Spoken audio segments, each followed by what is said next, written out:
Hi, Karate Illuminati, this is Noah, and today we're going to talk about using a Tsuki-Waza, a punch or thrusting technique of some kind, to strike with other parts of the arm besides the knuckles.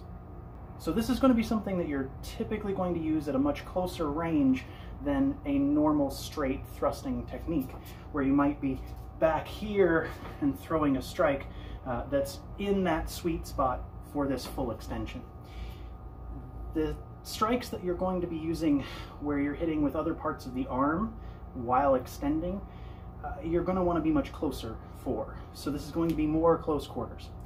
For example, again, just looking at a straight thrusting technique, if I'm grabbing the back of my opponent's head with this hand, right, I'm a little close to throw a straight punch in full form. I can throw some uppercuts, I can probably throw some short hooks, I can throw elbows, but I can't throw a straight punch. But if I throw a straight punch with this hand that's grabbing his head right now, and I just aim so that my fist goes in line with the back of his head here, then I'm going to hit him with my bicep in the process. Right?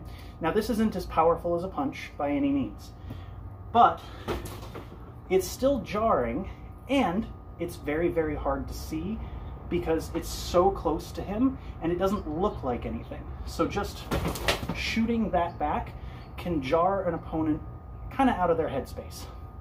They also can't really block it.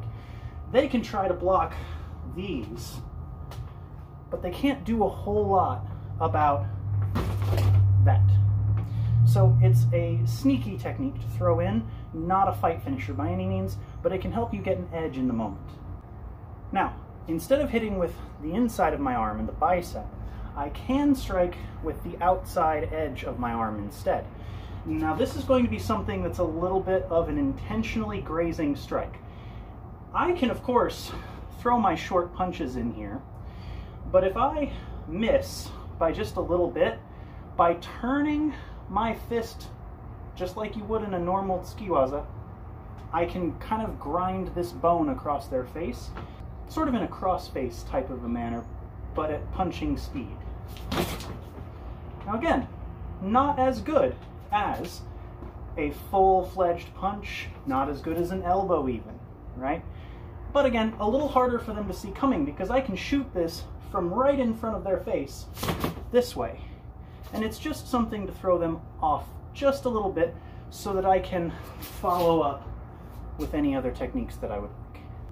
You can also use the outside edge to strike into the body when you're up close.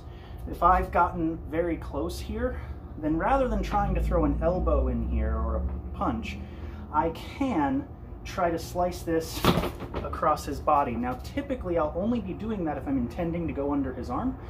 So he may have an arm here that I'm trying to go under, and if I'm going to, I might as well punch on my way through. And again, not a super effective gonna drop them type of a technique, but it's a quick shot that they're not going to typically be expecting or see coming. Another way to strike with this outside edge in a thrusting technique is one that my sensei was very fond of, especially for the nukite situations that you come up to in kata, where you might have gotten control of a limb and then you're thrusting this forward. Because if I thrust this forward across the collarbone, then I'm still extending straight out the way the kata does. But what ends up happening is because I'm grinding this bone across, I'm driving into my opponent with a strike, essentially. And of course, you put a little downward pressure on it, you're more likely to knock them over as well. But this strike is pretty effective when you're aiming for something as fragile as the collarbone. Probably not a fight finisher again, but something they're not going to typically expect. And you're typically going to use this as a way to get to something else like a takedown. So this is again something where they're going to have a hard time seeing it and a hard time defending it. And that's kind of the idea with a lot of these techniques. They're not fight finishers, they're not one strike, one kill types of techniques, right? We're not going to get the perfect shot every time.